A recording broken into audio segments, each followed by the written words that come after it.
जय श्री जगन्नाथ हर हर शंभु। पवित्र माघ मास भी चली अच्छी। कार्तिक मास परी माघ मास मध्य बहुत पुण्यर मास। चलतु एबे आमे जानिबा आमे मृत्यु पर किपरि एबे आमे जीवदशा कौन कले आम मृत्यु पर जमदंड मिलिब नाही। सेही मध्यरु 4 मास होची बहुत अन्यतम, माने 4टी पुण्यमास होची बहुत अन्यतम। यही 4टी पुण्यमास रे कौन कले आमको जमदंड मिलिबनी से विषय रे आमे आलोचना करिबा। एबे तो माघ मास चली, चलतु ए विषय रे आमे आलोचना करिबा। मघ देश रे थिला अजामिल नाम रे एक द्विजा। तार स्त्री नाम तुलसी और पुत्र नाम नारायण। से अत्यंत कृपालु, से 12 व्रत कृपण, से 12 व्रत करे ना कि केबे सत्य कथा कहे ना, लोकों को कपट करी ठके और सबु बेले अधर्म रे बुड़ी थाए। से मध्य किपरि हमर जमदंड भगिला नाही से विषय रे आज एही कहानीटे। और सेही मध्य रे आमे जानि परिबा एही माघ मास रे कोन कले हमकु जमदंड मिलिब नाही। पुराण पर्णित 4 पुण्यमास मध्यरु माघ मास अन्यतम। अन्य 3 मास हेउची आषाढ़, कार्तिक, बैशाख।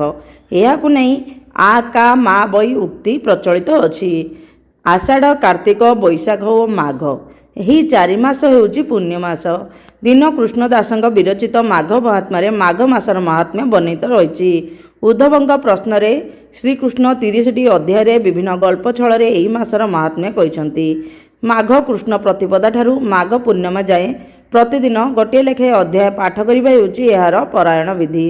माघ महात्म्यर 11 अध्याय रे वर्णित होईची अजामिल नारायण उपाख्यान। मघ देश रे थिला अजामिल नाम रे एक द्विजा। तार स्त्री नाम थिला तुलसी वो पुत्र नाम थिला नारायण। से अत्यंत कृपण, से 12 व्रत करे नहीं कि केबे सत्य कहे नहीं, लोकों को कपट करी ठके, सबु बेले अधर्म रे बुड़ी रही थाए। दिने अजामिल स्त्री तुलसीर सान भाई तांको घर को आसिला। तार नाम होची विष्णुकर। से वेद विद्या रे निपुण धार्मिक ब्राह्मण। तुलसी सान भाई को देखि बहुत आदर कला। अजामिल और तुलसी देखिले संध्यारे विष्णुकर वैशान्यर माने अग्नि को पूजा कला।